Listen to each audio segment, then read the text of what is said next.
What's going on, people? It's your boy Donahue Baker, and in this video I'm going to show you how you should be positioning yourself to get through COVID.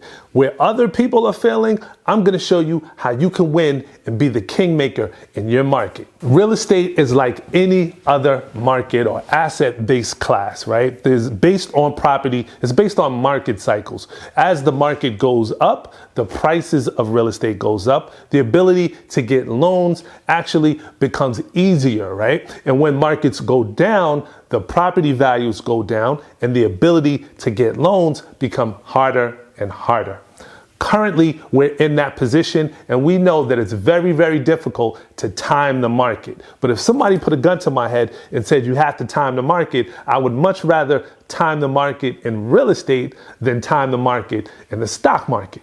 Two different games. That's why we love real estate. But today I'm going to show you what you need to be doing to positioning yourself so that you're able to buy properties, still get financing, still get loans where others are not. The first thing to understand is that coronavirus has put a tremendous amount of pressure on our economy.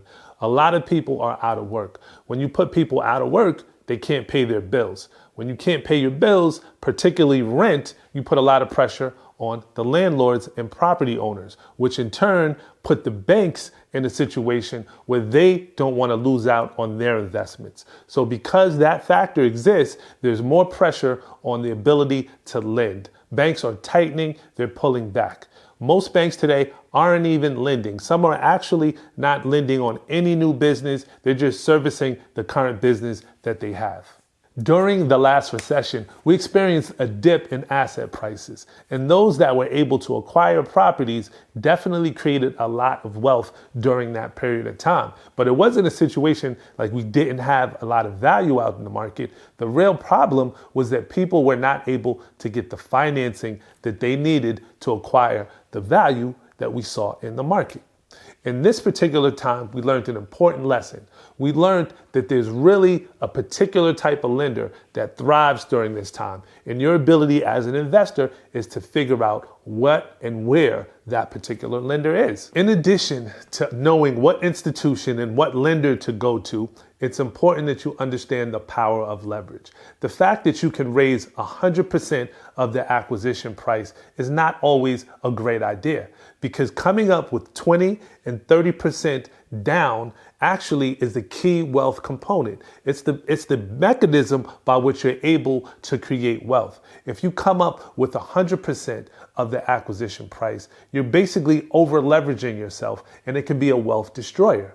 Those are two key components that you really must get to before you even get to the stage of picking a lender. So you really have to determine what type of lenders are in your market. Are they a balance sheet lender? A balance sheet lender is basically a lender that lends money on the deposits that they have on their books. And they're able to lend those out, charge an interest rate, and make a profit on the interest.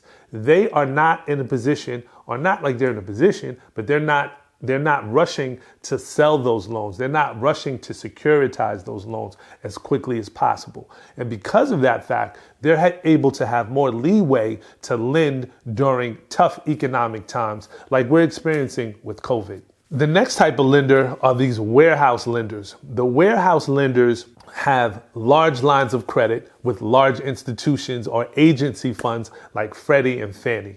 They're able to lend money based on the criteria of the people that are giving them the large lines of credit. So basically what they're doing is packaging these loans and securitizing them. Securitizing the loans is actually a short form of saying that the loans are resold. So if you're ever in a situation where you go to a closing, you sign the documents and you're dealing with one lender, and then right as soon as you get home and get the first bill, it's another lender, that means that your loan has been securitized, right? And Freddie and Fannie does that on single family homes right up to super duper large apartment complexes. It's the same process. So you have to understand where and what type of lender you're dealing with. Is it a warehouse lender or is it a balance sheet lender? This is key in understanding and determining where you want to go to get your financing. So once you know what type of lender you're dealing with, once you've structured your deal so that you have the maximum amount of leverage that works for you. Once you understand that dynamic and you're able to put together a package that makes sense, now you have to tailor make it for what goes on in this particular environment. Now, this is also key. We all know that the months of March, April, and May are going to be critical months for landlords. If you're able to have a performing asset that can perform during the months of March, April, and May, and you can show that to an institution, you are able to get financing where others are not. And that's really an important factor to realize. So if you're possibly considering forbearance, or if you're possibly considering showing that you're underperforming and you're going for financing later on in the year, this can hurt you. Something to think about, something that you need to understand. But you put all of those key components together, you're able to put a package that the banks love, and you're going to be able to stand out from your other investors or other real estate developers that are looking to acquire loans.